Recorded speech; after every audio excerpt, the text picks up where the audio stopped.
আল্লাহ রাসূল সাল্লাল্লাহু আলাইহি ওয়াসাল্লাম তিনি বলেছেন, সালাতুল জামাআতি আফজালু মিন সালাতিল ফাজরি বি27 দারাজা। আল্লাহ রাসূল বলেন, একাকী নামাজ পড়া জামাতের সহিত নামাজ পড়া বেশি, 27 গুণ বেশি সওয়াব। জামাতের সহিত নামাজ পড়লে তুমি 27 গুণ বেশি সওয়াব পেয়ে যাবা। আহারে আমার বড় আফসোস হয়, এই যে আখিরাতের লাভের কথা শোনার পরেও আমরা না শোনার ভান করি। আখিরাতের কথা যখন আমরা শুনি তখন আমরা শুনিও না শোনার ভান করি।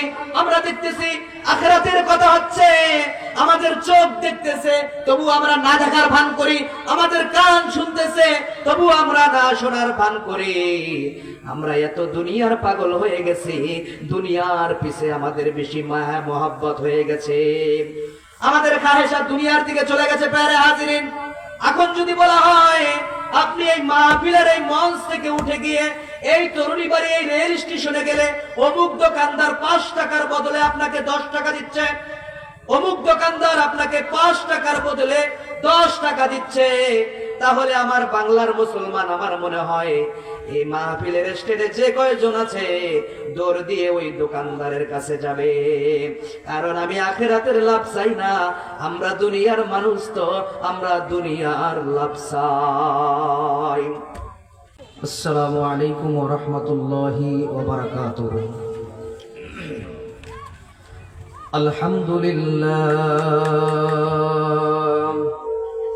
আলহামদুলিল্লাহ নাহমাদুহু ওয়া নাস্তাঈনুহু ওয়া নাস্তাগফিরুহু ওয়া নু'মিনু বিহি ওয়া নাতাওয়াক্কালু আলাইহি ওয়া নাউযু বিল্লাহি মিন শুরুরি আনফুসিনা ওয়া মিন সাইয়্যাতি আ'মালিনা মান ইয়াহদিহিল্লাহু ফালা মুদিল্লা লাহু ومن يضلله فلا هادي له ونشهد أن سيدنا وسندنا وحبيبنا وحبيب طبيب قلوبنا ومولانا محمدا عبده ورسوله أما بعد فأعوذ بالله من الشيطان الرجيم بسم الله الرحمن الرحيم وأقيموا الصلاة وآتوا الزكاة واركعوا مع الراكعين صدق الله العظيم. وقال رسول الله صلى الله عليه وسلم ما سمع النداء فلم يمنعه من اتباعه عذر لم تقبل منه الصلاة التي صلى. قالوا وما العذر؟ قال خوف أو مرض أو كما قال عليه الصلاة والسلام. اللهم صل على محمد النبي الأمي وعلى آله وسلم تسليما. কোন একদিন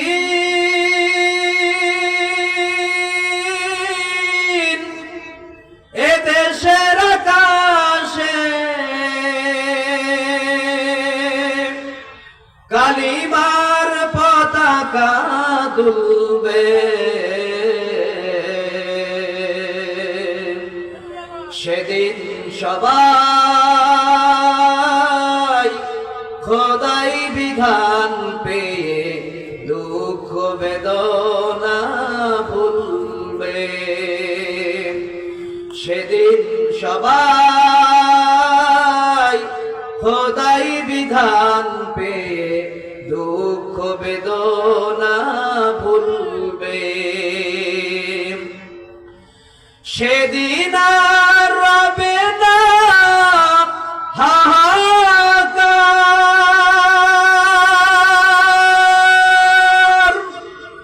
অন্যায় জুলুম অবিচার,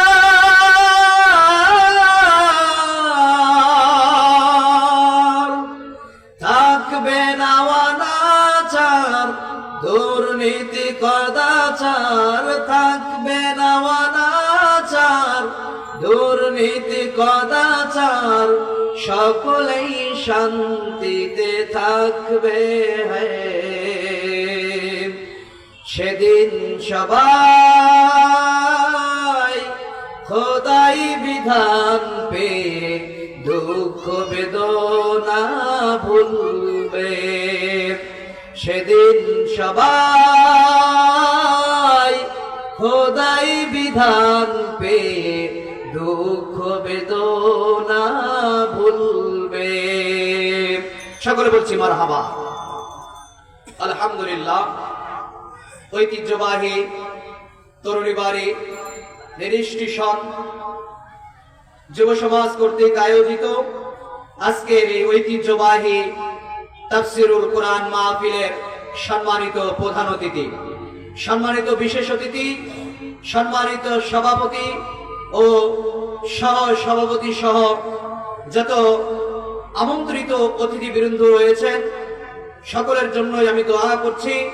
বারাকাল্লাহু লানা ফি হায়াতি, আল্লাহ রাব্বুল আলামিন তাদের হায়াতে তৈয়বায় বরকত দান করেন। সকলে বলছি আল্লাহুম্মা আমিন। মাহতারাম প্রিয় হাজিরিন, আল্লাহ রাব্বুল আলামিনের মহান হুকুম ছিল মাগরিবের নামাজ আদায় করার পরে আল্লাহ রাব্বুল আলামিন আমাদের সকলকে আজকের এই জান্নাতি বাগানে আমাদের সকলকে বসিয়েছেন। এজন্য মাওলা পাকের দরবারে আমরা সকলে জবান ছেড়ে ভক্তি ভরে উচ্চ কণ্ঠে উচ্চ আওয়াজে মালিকের দরবারে শুকরিয়া আদায় করছি। সকলে বলছি আলহামদুলিল্লাহ। সংক্ষিপ্ত আকারে দুরূদ ও সালাম পাঠ করছি আকায়ে নামদার তাজদার মদিনা আহমদ মুস্তাফা মুহাম্মদ মুস্তাফা জনাবে মুহাম্মদুর রাসূলুল্লাহ। সকলে বলছি সাল্লাল্লাহু আলাইহি ওয়াসাল্লাম। মুহতারাম প্রিয় হাজিরিন, আমি আপনাদের সামনে আল্লাহ রাব্বুল আলামিনের কুরআনুল কারীম থেকে অসংখ্যিত অগণিত আয়াত থেকে ছোট্ট একটি আয়াতে কারিমা তেলাওয়াত করেছি। রাসূল করিম সাল্লাল্লাহু আলাইহি ওয়াসাল্লামের হাদিস শরীফ থেকে একখানা হাদিস শরীফ আপনাদের মাঝে আমি পাঠ করেছি। আল্লাহ রাব্বুল আলামিন আমাকে তৌফিক দান করলে আয়াত ও হাদিসকে লক্ষ্য করে আপনাদের সামনে কিছু কথা বলবার ইরাদা করেছি। আল্লাহ রাব্বুল আলামিন আমাকে কোরআন ও কারীমের এবং হাদিসের আলোচনাগুলোকে আপনাদের সামনে সুস্পষ্ট ভাবে পরিচালনা করার পাশাপাশি আপনাদের সকলকে ঈমানি হালতে আমলে নিয়তে শোনার তৌফিক দান করেন। সকলে বলছি আল্লাহুম্মা আমিন। মুহতারাম প্রিয় হাজিরিন, আমি আপনাদের সামনে যে আয়াতে কারিমা তেলাওয়াত করেছি, আল্লাহ রাব্বুল আলামিন বলেন ওয়া আকিমুস সালাতা ওয়া আতুজ যাকাত ওয়ারকাউ মা'আর রাকিঈন। এই আয়াতের মধ্যে আল্লাহ রাব্বুল আলামিন বান্দাকে বলছেন, বান্দা ওয়া আকিমুস সালাত, তোমরা নামাজ কায়েম করো, ওয়া আতুজ যাকাত, তোমরা যাকাত আদায় করো, ওয়ারকাউ মা'আর রাকিঈন, এবং রুকু করনে ওয়ালাদের সাথে তোমরা রুকু করো, অর্থাৎ তোমরা জামাতের সহিত নামাজ পড়ো। সম্মানিত উপস্থিতি, আচ্ছা বলেন তো নামাজ পড়া কি? নামাজ পড়া হচ্ছে ফরজ। কিছু সংখ্যক সাহাবী ও তাবেঈর মতে জামাতের সহিত নামাজ পড়াও ফরজ। নামাজ পড়া যেমনি ভাবে ফরজ, কিছু সংখ্যক সাহাবী ও তাবেঈর মতে জামাতের সহিত নামাজ পড়াও ফরজ। তবে আমাদের মাযহাবের ইমামুল আযম হযরত আশরাফ আলী থানভী রাহমাতুল্লাহি আলাইহির নিকট জামাতের সহিত নামাজ পড়া হচ্ছে সুন্নতে মুআক্কাদা, যা ওয়াজিবের কাছাকাছি। এই জামাত ইসলামের একটা শিআর বা ধর্মীয় ঐতিহ্য। এই জামাতের মাধ্যমে মহল্লার প্রতিটা মানুষ প্রত্যেক দিন 5 ওয়াক্ত নামাজে একত্রিত হওয়ার সুযোগ লাভ করে। এই জামাতের মধ্যে ছোট বড়, ধনী গরিব, উঁচু নিচু, শিক্ষিত অশিক্ষিত, আলেম জালেমের কোনো ভেদাভেদ থাকে না। এই সমস্ত প্রকার মানুষ যখন এক কাতারে দাঁড়িয়ে আমি মাওলা পাকের রহমতের আশায় দাঁড়িয়ে যায়, আল্লাহ রাব্বুল আলামিন বলে আমি আল্লাহ তাআলা আমার বান্দার উপরে আমি খাস রহমত বর্ষিত করে দেই। সুবহানাল্লাহ। এই জামাতের সিস্টেম থাকার কারণে মহল্লার প্রতিটা মানুষ প্রত্যেক ওয়াক্ত একত্রিত হওয়ার সুযোগ পায়। এর মাধ্যমে নিজেদের কৌশল বিনিময় হয়। এই জন্য আল্লাহ রাব্বুল আলামিন কুরআনুল কারীমে বলে দিয়েছেন, নবী হ্যাঁ আপনি আমার উম্মতদেরকে বলে দেন, ওয়া আকিমুস সালাতা ওয়া আতুজ যাকাত ওয়ারকাউ মা'আর রাকিঈন। আল্লাহু আকবার। আল্লাহ তাআলা তার প্রিয় হাবিব মুহাম্মদুর রাসূলুল্লাহ সাল্লাল্লাহু আলাইহি ওয়াসাল্লামকে বলেন, নবী হ্যাঁ আপনি আমার বান্দাদেরকে বলে দেন, ওয়া আকিমুস সালাত তারা যেন নামাজ কায়েম করে, ওয়া আতুজ যাকাত তারা যেন যাকাত আদায় করে, ওয়ারকাউ মা'আর রাকিঈন তারা যেন রুকু করনে ওয়ালাদের সাথে রুকু করে, অর্থাৎ জামাতের সহিত তারা যেন নামাজ পড়ে। এই জামাতের এত দাম, এই জামাতের এত গুরুত্ব, রাসূল করিম সাল্লাল্লাহু আলাইহি ওয়াসাল্লাম তিনি বলেন, আল্লাহ রাসূল জামাতের গুরুত্ব বুঝাতে গিয়ে আল্লাহ রাসূল বলেছে, তিনটি জিনিসের সওয়াবের কথা যদি মানুষের জানা থাকতো তাহলে তিনটি জিনিসের সওয়াব হাসিল করার জন্য মানুষরা রীতিমতো যুদ্ধে অবতীর্ণ হয়ে যেত, তবুও তিনটি জিনিসের সওয়াব তারা হাসিল করত। এক নাম্বার হলো আযান দেওয়া। এই আযান দেওয়ার এত সওয়াব, যদি লোকেরা জানতো এই আযান দেওয়ার এত সওয়াব, তাহলে লোকেরা এই আযান দেওয়ার জন্য পারাপারি শুরু করত, সওয়াব হাসিল করত, তবু এই সওয়াব থেকে তারা মাহরুম থাকতো না। আল্লাহ রাসূল বলেন, দ্বিতীয় নাম্বার হলো দুপুরের রোদ্রে জামাতের সহিত গিয়ে শরীক হয়ে নামাজ পড়া। এত ফজিলতের আল্লাহ রাসূল বলেন, এর সওয়াব যদি কেউ জানতো তাহলে রীতিমতো যুদ্ধ করে হলো এর সওয়াব তারা অর্জন করত। সুবহানাল্লাহ। তৃতীয় নাম্বার আল্লাহ রাসূল বলেন, প্রথম সারিতে দাঁড়িয়ে নামাজ পড়া। এই প্রথম সারিতে দাঁড়িয়ে নামাজ পড়ার এত ফজিলত আল্লাহ রাসূল বলেন, এর সওয়াব যদি মানুষ জানতো রীতিমতো যুদ্ধ অবতীর্ণ হয়ে হলো এর সওয়াব তারা হাসিল করত। সুবহানাল্লাহ। আর আমরা জানি মুহতারাম হাজরিন, কোন মানুষ তুচ্ছ বিষয় নিয়ে যুদ্ধ অবতীর্ণ হতে পারে না। এই মানুষ যুদ্ধ করে বৃহৎ জিনিস হাসিলের জন্য, বৃহৎ জিনিস অর্জন করার জন্য।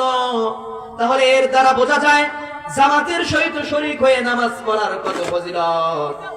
আবু দাউদ শরীফের একটা হাদিস হযরত ইবনে আব্বাস রাদিয়াল্লাহু তাআলা আনহু থেকে বর্ণিত, তিনি বলেন, قال رسول الله صلى الله عليه وسلم ما سمع النداء فلم يمنعه من اتباعه عذر لم تقبل منه الصلاة التي صلى قالوا وما العذر قال خوف أو مرض। হযরত ইবনে আব্বাস রাদিয়াল্লাহু তাআলা আনহু তিনি বলেন, আল্লাহ রাসূল সাল্লাল্লাহু আলাইহি ওয়াসাল্লাম বলেছেন, আমার যে উম্মতের কানে আযান গেল, কি গেল ভাই? আযান গেল। আযান যাওয়া সত্ত্বেও এই ব্যক্তির কোনো ওযর নাই, কোনো অপারগতা নাই, বিনা ওযরে বিনা অপারগতায় ওই ব্যক্তিটা বাড়িতে নামাজ পড়ে নাই। আল্লাহ রাসূল বলে, আল্লাহর যে বান্দা বিনা ওযরে অলসতা বশত নামাজটা বাড়ির মধ্যে পড়ে নাই, আল্লাহ রব্বুল আলামিন তার নামাজ কবুল করে না। এবার সাহাবায়ে কেরাম রিদওয়ানুল্লাহি তাআলা আলাইহিম আজমাইন তারা বললেন, ইয়া রাসূলুল্লাহ সাল্লাল্লাহু আলাইহি ওয়াসাল্লাম, আপনি ওজর বলতে কি বোঝাতে চাচ্ছেন? আল্লাহ রসুল বলে ওয়ালা উযরুন আও মারাজুন। আল্লাহ রসুল বলে হে সাহাবায়ে কেরাম, আমি ওজর বলতে বোঝাতে চাচ্ছি এমন অসুস্থতা এবং এমন ভয়ভীতি, এমন অসুস্থ যে মসজিদ পর্যন্ত যাইতে অক্ষম, বা ধরে নেন কোন রূপ সক্ষম, কিন্তু ও যদি মসজিদে যায় বা ও যদি ওযু করে তাহলে তার অসুস্থতা বেড়ে যাবে। এইরকম ভয় ভীতি যদি কারো থাকে যে আমার অসুস্থতা বেড়ে যাবে, তাহলে তার জন্য অবকাশ রয়েছে, বাড়িতে নামাজ পড়তে পারবে। ওয়াইস্তাহি ভাবে, ইস্তাহি ভাবে নয়, ইস্তাহি ভাবে নামাজ পড়ার জায়গা হলো ওই মসজিদ। কোন জায়গা ভাই? ওই ইস্তাহি ভাবে নামাজ পড়ার জায়গা হলো ওই মসজিদ। আল্লাহ রসুল বলে দ্বিতীয় নম্বরে খাউফুন, দ্বিতীয় নম্বরে ভয়ভীতি। এমন ভয়ভীতি, আমি যে মসজিদে যাব, আমার মসজিদের পাশে একটা জঙ্গল রয়েছে, আমি যে যাব হিংস্র প্রাণী আমাকে সবল করতে পারে, হিংস্র প্রাণী আমাকে ধ্বংসন করতে পারে। এইরকম ভয় ভীতি যদি কারো থাকে, আল্লাহর রাসূল বলে তার জন্য অবকাশ রয়েছে। ওয়া ইস্তাহি ভাবে সে বাড়িতে ঘরে নামাজ পড়তে পারবে, কিন্তু ইস্তাহি ভাবে নামাজ পড়ার জায়গা হলো মসজিদ। এই জন্য কাজে হে তরুণী বাড়ির মুসলমান, তোমাদেরকে বলতে চাই, আমি তোমাদের এলাকার কৃতি সন্তান। হে তরুণী বাড়ির ভাইয়েরা, তোমাদেরকে বলতে চাই, অলসতা বশত জামাত তরক করা যাবে না। অলসতা বশত ওজরবিহীন জামাত তরক করা যাবে না। ওজরবিহীন যে ব্যক্তি জামাত তরক করবে, আল্লাহর রাসূল বলেছে আল্লাহ রাব্বুল আলামিন তার নামাজ কবুল করবে না। এই জন্য জামাত পরিত্যাগ করা যাবে না।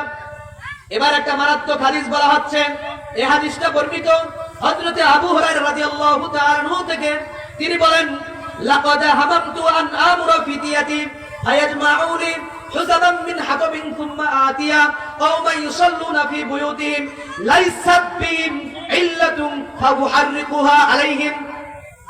হযরতে আবু হুরায়রা রাদিয়াল্লাহু তাআলা আনহু তিনি বলেন, এটা একটা মারাত্মক হাদিস। এই হাদিস যদি আমরা শুনি তাহলে আমাদের বুঝে আসবে যে জামাতের ফজিলত, জামাতের গুরুত্ব এত বেশি, এত বেশি।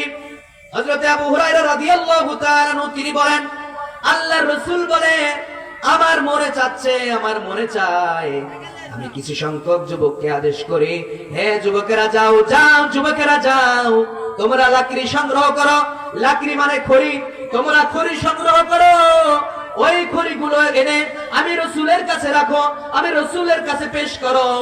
আমি রাসূল ওই খড়িগুলোতে আগুন জ্বালায়া আমি ওই সমস্ত লোকের ঘরে যাব এবং তাদের বাড়িগুলো আমি জ্বালায়া দিব যেই সমস্ত মানুষ বিনা ওজরে জামাত তরক করে। প্যারে হাজরিন, এই হাদিস থেকে বোঝা যায় জামাতের ফজিলত অনেক। আর আল্লাহর রাসূল বলছে, যেই ব্যক্তি বিনা ওজরে জামাত তরক করবে, আমার মনে চায় আমি যুবকদেরকে আদেশ করি, হে যুবকেরা যাও লাকড়ি সংগ্রহ করো। আমি রাসূল ওই লাকড়িগুলোতে আগুন জ্বালায়া তাদের বাড়িগুলোকে জ্বালায়া দিব যারা বিনা ওজরে জামাত তরক করে।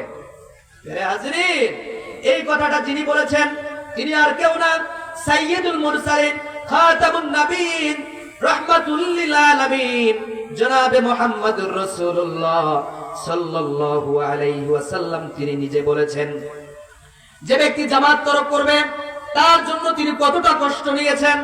অথচ এই রাসূল উম্মতকে এত মায়া করছে, এত দয়া করছে, উম্মতকে জাহান্নামের আগুন থেকে বাঁচাবার জন্য আল্লাহর রাসূল সারা রাত একটা আয়াত পড়তে পড়তে কাটায়া দিয়েছেন।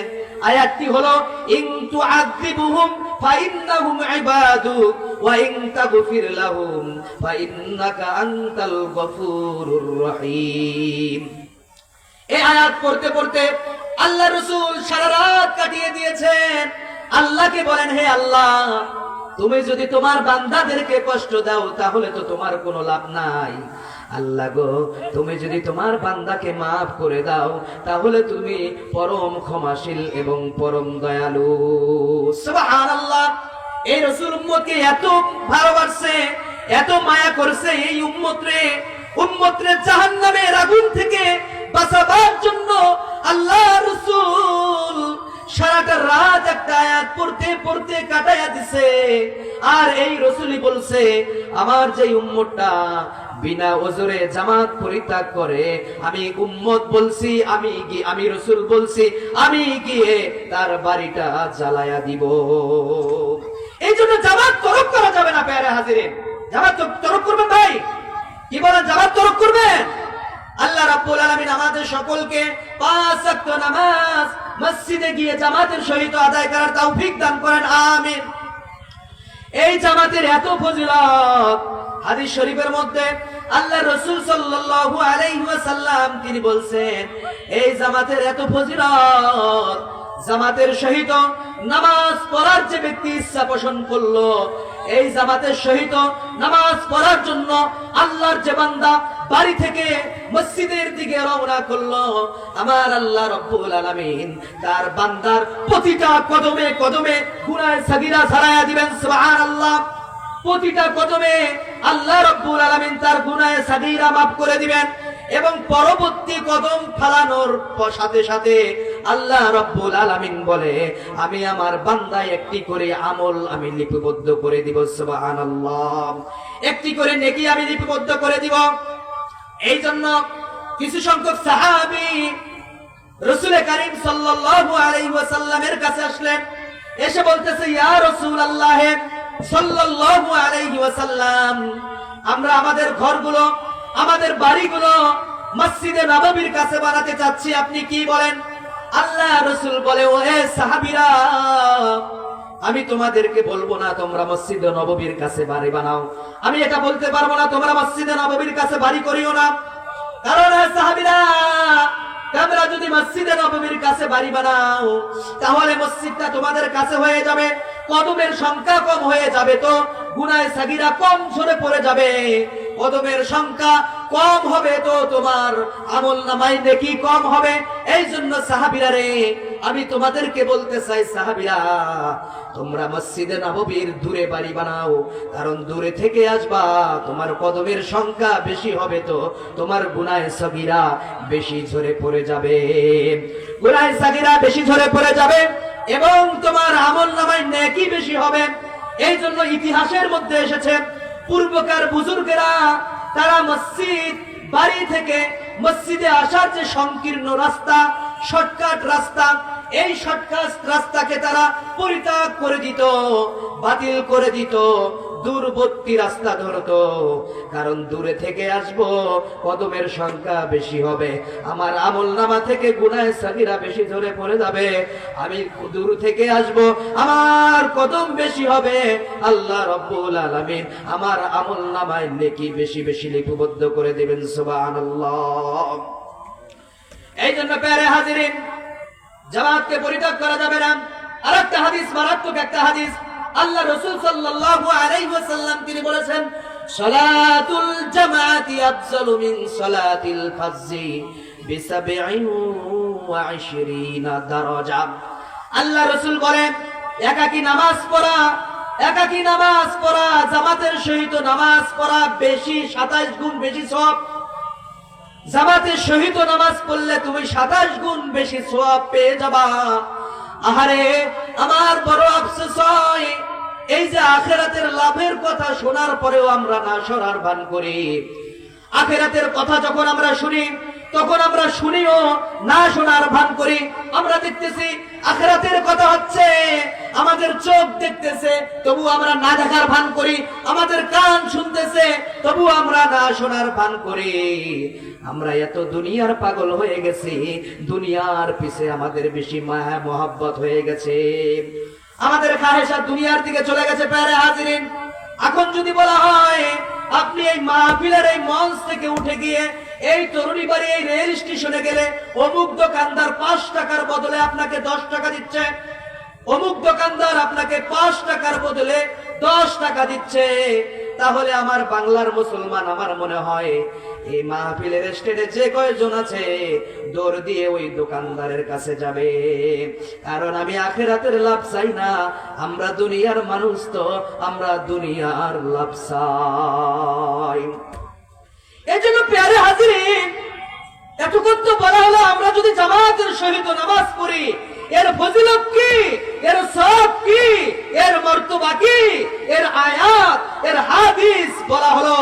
এবার হযরত আনাস রাদিয়াল্লাহু তাআলা আনহু থেকে বর্ণিত মারাত্মক একটা হাদিস। ভাই আপনারা শুনতেছেন? মনোযোগ আছে ভাই? আলোচ্য বিষয় জামাতের সহিত নামাজ পড়া, তাফসীরুল কোরআন মাহফিল, তাফসীর করতে হবে ভাই। যে আয়াত নিব, যে হাদিস নিব, ওই আয়াতের উপরে, ওই হাদিসের উপরেই আমার আলোচনা থাকবে। আয়াত এবং হাদিসের বাইরে যেন আমার আলোচনা না যায়, ঠিক না ভাই? আয়াত যেটা শুরু করব, আমাদের কওমি মাদ্রাসার একটা বৈশিষ্ট্য আছে, আমাদের কওমি মাদ্রাসার হুজুররা যখন একটা আয়াত পড়বে বা একটা হাদিস পড়বে, আমরা তখনই বুঝে নেব যে হুজুর কোন বিষয়ে আলোচনা করবে। এটা আমরা টের পেয়ে যাই যে হুজুর কোন বিষয়ে আলোচনা করব। আমি যে আলোচ্য বিষয় ধরছি জামাতের সহিত নামাজ পড়া, আলোচ্য বিষয় ইনশাআল্লাহ এর বাইরে একটুকু আলোচনা যাবে না। এখানে গল্প করা যাবে না তো ভাই, এটা গল্প করার মঞ্চ নয়, গল্প করার জায়গা আছে অন্যখানে। এটা কোরআনের মাহফিল, এখানে আবুল তাবুল কোন প্রকার কথা বলা যাবে না, ঠিক কিনা ভাই? আবুল তাবুল কোন প্রকার কথা বলা যাবে না।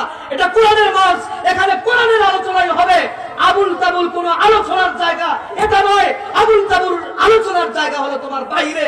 আবুল তাবুল আলোচনা করবা তুমি বাইরে করো, কোরআনের মঞ্চে এসে আবুল তাবুল কোন প্রকার গল্প গুজব এখানে মানুষদেরকে নিয়ে তুমি করতে পারবা না। তখন বলা হলো তুমি যদি জামাতের সহিত নামাজ পড়ো এর ফজিলত কি। এবার হযরত আনাস রাদিয়াল্লাহু তাআলা আনহু থেকে বর্ণিত মারাত্মক একটা হাদিস। হযরত আনাস বলেন আর ইবনে আব্বাস রাদিয়াল্লাহু তাআলা আন্নাহু সুইলা আর রাজুল ইয়াসুমুন নাহার ওয়া ইয়াকুমুল লাইলা ওয়া লা ইয়াশহাদুল জামাআতা ওয়ালাল জুমআতা ফাকালা হাযা ফিন্নার। হযরত আনাস রাদিয়াল্লাহু তাআলা আনহু তিনি বলেন এক ব্যক্তি আমাকে এসে জিজ্ঞাসা করলো, হে আনাস, আমি এক ব্যক্তিকে দেখেছি সারা রাত নফল ইবাদত করে, সারা দিন নফল নামাজ পড়ে, কিন্তু আনাস রে এই ব্যক্তিটার একটা বদ অভ্যাস হলো, এই ব্যক্তিটা জামাতের সহিত নামাজ পড়ে না। কিসের সহিত ভাই? জামাতের সহিত নামাজ পড়ে না। এ আনাস শোনো, শুধু কি জামাতের সহিত না, না, এই ব্যক্তি জুমার নামাজও পড়ে না। কি পড়ে না ভাই? এই ব্যক্তি জুমার নামাজও পড়ে না। আমার বড় আফসোস হয়, হে তরুণী বাড়ির মুসলমান, আমি তোমাদেরকে বলতে চাই, এটা আমারই এলাকা, আমি তোমাদেরকে বলতে চাই ভাই তোমরা কেন নামাজ পড়ো না? তোমরা কেন নামাজ পড়ো না ভাই? অনেকেই আছে, হে যুবকেরা, হে মুরব্বীরা, বয়স হয়ে গেল তবুও তোমরা নামাজ ধরতেছো না। আমি একবার তাবলিগে গিয়েছিলাম, তাবলিগে গিয়ে আসরের পরে আমাদের গাছ আছে, গাছতে গিয়েছি, এক মুরব্বী সামনে চলে আসছে, মুরব্বীকে দাওয়াত দিলাম, মুরব্বীকে বললাম, মুরব্বী নামাজ পড়েন তো? মুরব্বী বলে, হুজুর এখনো নামাজ শুরু করি নাই। আহা নাউজুবিল্লাহ। মুরব্বী বলে, হুজুর এখনো নামাজ শুরু করি নাই। আরে বাবা, তোমার তো এক পাও কবরে চলে গেছে, নামাজ কবে ধরবা তোমরা? বাবা বাপ, কেন তোমরা বোঝো না? হে যুবকরা, কেন তোমরা বোঝো না? তুমি কেমন ঈমান রাখো হে যুবক? হে যুবক, তুমি কেমন ঈমান রাখো যে ঈমান তোমাকে ফজরের নামাজে জাগ্রত করে ফজরের নামাজে আনতে পারে না, যে ঈমান তোমাকে জোহরের নামাজে আনতে পারে না, যে ঈমান তোমাকে আসরের নামাজে আনতে পারে না, যে ঈমান তোমাকে মাগরিবের নামাজে আনতে পারে না, যে ঈমান তোমাকে ইশার নামাজে আনতে পারে না, এইরকম ঈমান নিয়ে কি তুমি জান্নাতে যাইতে চাচ্ছ? বাবা, জান্নাত কি মামার বাড়ির কলা পাইছো? মামার বাড়ির কলা না বাবা, জান্নাত পাওয়া এত সহজ না বাপ। এই জন্য তোমাদের হাতে পায়ে বলতে চাই, বাপ নামাজকে ছাইরো না। এতদিন নামাজ কাজা করছো, মালিককে অনেক কষ্ট দিছো, রসুলের শানে রসুলকে অনেক কষ্ট দিছো, রসুলের সুন্নাহ মোতাবেক জীবন যাপন করতে পারো নাই বাপ। তোমাদেরকে বলতে চাই, আমি তোমাদেরই সন্তান, আমার বাড়ি এই জায়গায়, তোমাদেরকে বলতে চাই, তোমরা কেউ আছো আমার চাচা, কেউ আছো আমার নানা, আমি নাতি হয়ে আমার নানাকে বলতে চাই, নানা আমি তোমাকে যেই কথা বলছি, তোমাকে জান্নাতের দিক নির্দেশনা দিচ্ছি, নানা তুমি এই পথে চলো। তোমরা যদি কেউ আমার ভাই হয়ে থাকো, আমি ছোট ভাই হিসাবে তোমাদেরকে বলতে চাই, ভাই আসো, এই পথে চললে তুমি জান্নাতের দিকে যাবা। কেউ যদি আমার চাচা হয়ে থাকো, আমি ভাতিজা হয়ে তোমাদেরকে বলতে চাই, চাচা এই পথে চলেন, চাচা এই পথে চললে মালিক তোমাকে জান্নাত দিয়ে দিবে। চাচা তুমি ভ্রান্ত পথে চলিও না। মুহতারাম হাজিরিন, আমাদের মুখ্য উদ্দেশ্য ওটা নয় ভাই। এই জন্য বলতেছি বাবা, নামাজকে বাদ দিও না। অনেক মানুষ আছে যারা জুমার নামাজ পর্যন্ত পড়েন, আছে না ভাই? অনেক মানুষ আছে জুমার নামাজও পড়ে না। মারাত্মক একটা হাদিস, একটা হাদিস মনে পড়ে গেল, আল্লাহ রসুলের একটা হাদিস, মারাত্মক একটা হাদিস। আল্লাহ রসুল বলে, মান তারাকা সালাতা জুমাআতিন বিগাইরি উযরিন কুতিবা মিনাল মুনাফিকিন। এই অনেকেই আছে 5 ওয়াক্ত নামাজ তো পড়ে না, জুমার নামাজও পড়ে না। কেউ মরে গেলে ও দেখবা জানাজা নামাজের প্রথম সারিতে, ঠিক না ভাই? জানাজার নামাজের প্রথম সারিতে ওই ব্যক্তি। কেন ভাই? জানাজা নামাজ তো হচ্ছে তোমার ফরজে কিফায়া। মহল্লার মধ্যে কেউ মরে গেল, 1-2 জন আদায় করলে তার পক্ষ থেকে, সকলের পক্ষ থেকে আদায় হয়ে যাবে। কিন্তু আল্লাহ যে তোমাকে 5 ওয়াক্ত নামাজ দিল, এটা তো ফরজ, এটা তো ফরজে কিফায়া নয়, এটা তো তোমাকে আদায় করতে হবে। কেন তুমি বুঝতেছো না? আমি তো মনে করি যারা 5 ওয়াক্ত নামাজকে ছেড়ে দিয়েছো, তোমরা কি মনে করেছো ভাই? তোমরা কি মনে করেছো? শুধু খাও দাও ঘুরে বেড়াইয়া মালিক তোমাকে অনার্থক সৃষ্টি করছে? মালিক তোমাকে অনার্থক সৃষ্টি করে নাই। আল্লাহ বলে, ওমা খলাকুতুল জিন্না ওয়াল ইনসা ইল্লা লিয়াবুদুন। আমি আল্লাহ মানুষ এবং জিন জাতিকে সৃষ্টি করছি আমার ইবাদতের জন্য। কিসের জন্য ভাই? কিসের জন্য ভাই? ইবাদতের জন্য। এখন যারা ইবাদত করো না, তোমাদেরকে বলতে চাই, আল্লাহ তোমাদেরকে খাওয়ার জন্য বানায় নাই, আল্লাহ তোমাদেরকে শুধু খাওয়ার জন্য বানায় নাই। আল্লাহ যদি তোমাদেরকে শুধু খাওয়ার জন্য বানাইতো, তোমাদেরকে না বানায়া আল্লাহ গন্ডারকে বানাইতো। কারণ একজন মানুষের চেয়ে একটা গন্ডার অধিক পরিমাণে বেশি খায়, ঠিক না ভাই? তুমি কতটুকু খাও? আল্লাহ তোমার কি খাওয়ার জন্য বানাইছে? তুমি কতটুকু খাও? তোমার চেয়ে অধিক পরিমাণে বেশি খায় একটা গন্ডার। খাওয়ার জন্য যদি মালিক তোমাকে বানাইতো, তোমাকে বানাইতো না, গন্ডারকে বানাইতো। তুমি বেশি খাও না, গন্ডার বেশি খায়, ঠিক না ভাই?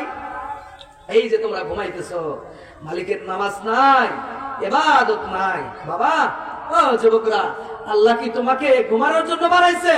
কি বলো ভাইয়া? আল্লাহ তোমাকে ঘুমানোর জন্য বানাইছে? ঘুমানোর জন্য বানায় নাই। আল্লাহ তো তোমার এই ঘুমটা দিছে ইবাদতের স্বার্থে। কিসের স্বার্থে ভাই? ইবাদতের স্বার্থে। বান্দা সারা রাত ঘুমাবে, ফজরের সময় যখন আল্লাহু আকবার বলে মুয়াজ্জিন তাকে ডাক দিবে, আমার বান্দা যেন সুস্থ একটা দিমাগ নিয়া আমি মালিকের কুদরতি পায়ে সিজদা করতে পারে। এই জন্য আল্লাহ তাআলা তোমারে ঘুম দিছে। এখন যারা শুধু ঘুমাচ্ছ, মালিকের ইবাদত করছো না, আল্লাহ যদি তোমাকে ঘুমের জন্য বানাইতো, তোমাকে না বানায়া গাধাকে বানাইতো। কারণ গাধা দাঁড়ায়া দাঁড়ায়াও ঘুমায়, ঠিক না ভাই? গাধা দাঁড়ায়া দাঁড়ায়াও ঘুমায়। আল্লাহ যদি তোমারে ঘুমের জন্য বানাইতো, তোমারে না বানায়া আল্লাহ গাধাকে বানাইতো। কারণ গাধা দাঁড়ায়া দাঁড়ায়া ঘুমায়, তোমার চেয়ে অধিক পরিমাণে গাধা বেশি ঘুমায়। আল্লাহ তোমার ঘুমের জন্য বানায় নাই। এ তোমার ঘুম, এটা দিছো তোমার ইবাদতের স্বার্থে। এই যে যুবকরা বিয়া কইরা ফেলছো, বউর সাথে রাত কাটাই দিতেছো, আর বছরে বছরে একটা করে লাল টুকটুকি সোনামণি হইতেছে। এটার জন্য কি আল্লাহ তোমারে বানাইছে? বাপ, এটার জন্য আল্লাহ তোমারে বানাইছে? এটার জন্য বানায় নাই। যদি আল্লাহ তোমাকে বিয়ে আর বাচ্চা জন্ম দেওয়ার জন্য যদি তোমাকে বানাইতো, মালিক তোমাকে না বানাইয়া কুত্তাকে বানাইতো। কারণ কুত্তা বছরে 6টা বাচ্চা দেয়। আরে ভাই, কুত্তা বছরে 6টা বাচ্চা দেয়, তুমি কয়টা দাও? একটা বা দুইটা? একটা বা দুইটা দাও। যদি বাচ্চা দেওয়ার জন্য আল্লাহ তোমাকে বানাইতো, কুত্তাকে বানাইতো, তোমাকে সৃষ্টি করতো না। কারণ কুত্তা বছরে 6টা বাচ্চা দেয়, তুমি মানুষ বছরে একটা বা দুইটা বাচ্চা দাও। যদি বাচ্চা দেওয়ার জন্য তোমাকে বানাইতো, আল্লাহ তোমাকে না বানায় কুত্তাকে বানাইতো।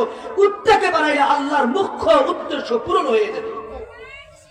এই জন্য বাপ, হে তরুণী বাড়ির মুসলমান, বাবা একটু বোঝো, যাদের কানে কানে এই কথার আওয়াজগুলো গেছে, বাবা একটু বোঝার চেষ্টা করো, একটু বোঝো। আল্লাহ তাআলা আমাদের বোঝার তৌফিক দান করেন, আমিন। তো যেটা বলতেছিলাম, হযরত আনাসকে জিজ্ঞেস করলো, হে আনাস, এক ব্যক্তি আছে যে সারা রাত নফল ইবাদত করে, সারা দিন নফল রোজা রাখে, কিন্তু এই ব্যক্তির একটা বদ অভ্যাস হলো এই জামাতের সহিত নামাজ পড়ে না আর জুমার নামাজ পড়ে না। এর ব্যাপারে আল্লাহ রাসূল কি বলেন? রাসূল কারীম সাল্লাল্লাহু আলাইহি ওয়াসাল্লাম তিনি বলেন, আল্লাহ রাসূল এই ব্যক্তির ব্যাপারে বলে, ফাকালা হাযা ফিন্নার, আল্লাহ তাআলা তার এই বান্দাকে জাহান্নামে দিয়ে দিবে। কোথায় দিয়ে দেবে ভাই? জাহান্নামে দিয়ে দিবে। এই ব্যক্তি ঈমানদার বটে, ঠিক আছে, ঈমানদার বটে, ঠিক আছে, কিন্তু এই ব্যক্তির একটা বদ অভ্যাস ছিল জামাত তরক করা আর জুমার নামাজ তরক করা। জামাত আর জুমার নামাজ তরক করার কারণে ওই ব্যক্তিকে জাহান্নামে দেওয়া হবে। এই জন্য ভাই জামাতের সহিত নামাজ পড়া, খুশু খুজুর সহিত নামাজ পড়া। আমাদের নামাজে যদি খুশু খুজু না থাকে তাহলে ওই নামাজকে নামাজ বলা হয় না। আমাদের নামাজে যদি খুশু খুজু না থাকে তাহলে ওই নামাজকে নামাজ বলা হয় না।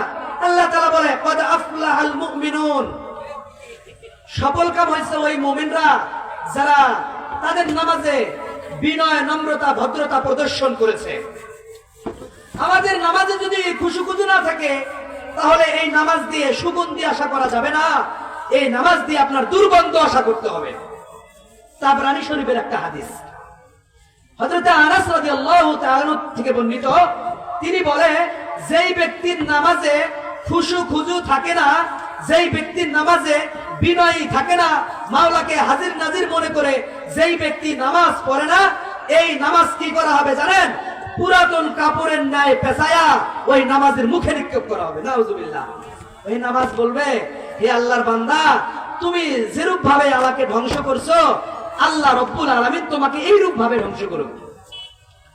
অপর একটা বর্ণনা, কেউ যদি তার নামাজের মধ্যে বিনয় প্রদর্শন করে, বিনয়ের সহিত নামাজ পড়ে, নামাজের মধ্যে খুশি খুশু থাকে, তাহলে আল্লাহ রাসূল বলে এই নামাজিকে কি করা হবে? এই নামাজিকে বলবে, হে নামাজি, তুমি আমাকে যেরূপ ভাবে হেফাজত করছো, আল্লাহ রব্বুল আলামিনও তোমাকে সেই রূপ ভাবে হেফাজত করুক। এই জন্য খুশু খুজুর সহিত নামাজ পড়া, বিনয়ের সহিত নামাজ পড়া, মাওলা পাকের কাছে বিনয়ের সহিত রুকু করা, নম্রতার সহিত সেজদা করা, নামাজ শেষে মাওলা পাকের কাছে দোয়া করা, কবুলিয়াতের দোয়া করা, তাহলে আল্লাহ রব্বুল আলামিন আমাদের দোয়া কবুল করবেন। এর হাজিরে আমি আর আমার আলোচনাকে আমি বাড়াতে যাচ্ছি না, কারণ আমার আলোচনা আছে আগামী শনিবারের দিন, ইনশাআল্লাহ সেখানে শুনতে পারবেন ইনশাআল্লাহ। তো যতটুকু বলা হলো, আল্লাহ রব্বুল আলামিন আমাকে সর্বপ্রথম আমল করার তৌফিক দান করেন। কারণ আমি যে বললে বলা, আমি বক্তা, আমার ভিতরে যদি আমল না থাকে, তাহলে আমার এই ওয়াজ শুনে আমার মুসল্লি কি আমল করবে? আমার ভিতরে যদি আমল না থাকে, আমার মুসল্লি কি আমল করবে? আল্লাহ তাআলা তো কোরআনুল কারীমে বলে দিয়েছে, ইয়া আইয়ুহাল্লাযীনা আমানু লিমা তাকুলুনা মা লা তাফআলুন, হে বান্দা, যেই কাজ তুমি নিজে করো না, এই কাজ সম্পর্কে মানুষকে বলিও না, সে শুনবে না। যে আমাকে নিজে আমল করতে হবে। আমি যদি নিজে আমল করি, তারপরে আমার যে মুখাতেব আছে, আপনারা যে শুনলেন, তাহলে আপনারাও আমলিয়াতের মধ্যে আনার চেষ্টা করবেন, আসার চেষ্টা করবেন। আল্লাহ রাব্বুল আলামিন সর্বপ্রথম এই আলোচনাগুলো অনুযায়ী আমাকে আমল করার তৌফিক দান করেন, পাশাপাশি আপনাদের সকলকে আমল করার তৌফিক দান করেন। সকলে বলছি আল্লাহুম্মা আমিন। আপনারা আমার জন্য সকলেই দোয়া করবেন, আল্লাহ রাব্বুল আলামিন যেন আমাকে কবুল ও মঞ্জুর করেন। এবং আপনাদেরকে দাওয়াত দিয়ে গেলাম, আমাদের মাহফিল আগামী শনিবার, এই যে কালকের দিন পরে শনিবার, এই তো তরুণী বাড়ি পুকুরপাড়া, সেখানে লম্বা আলোচনা হবে। আজকের আলোচ্য বিষয় কি হইল ভাই? জামাতের সহিত নামাজ পড়া। আর সামনের শনিবারে আমাদের আলোচ্য বিষয় হবে কি ভাই? দোয়া ও তাওবা সম্পর্কে। কি সম্পর্কে ভাই? দোয়া ও তাওবা সম্পর্কে। ওখানে বিস্তারিত মারাত্মক আলোচনা করবে ইনশাআল্লাহ, আল্লাহ যদি আমাকে তৌফিক দান করে। আমি চাই আমার দ্বারা যেন এক আলোচনা বারবার না হয়, আমার আলোচ্য বিষয় যেন প্রত্যেক দিনই পাল্টে এবং মানুষ যেন এ অনুযায়ী আমল করতে পারে। আল্লাহ তাআলা তৌফিক দান করেন। ওয়া আখিরু দাওয়ানা আলহামদুলিল্লাহি রাব্বিল আলামিন। আসসালামু আলাইকুম ওয়া রাহমাতুল্লাহি ওয়া বারাকাতুহু।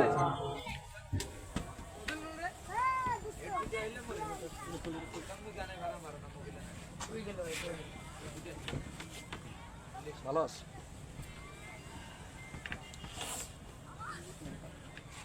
আর 100 টাকা না আয়া ভাইয়া। এর বলবে 100 টাকা না।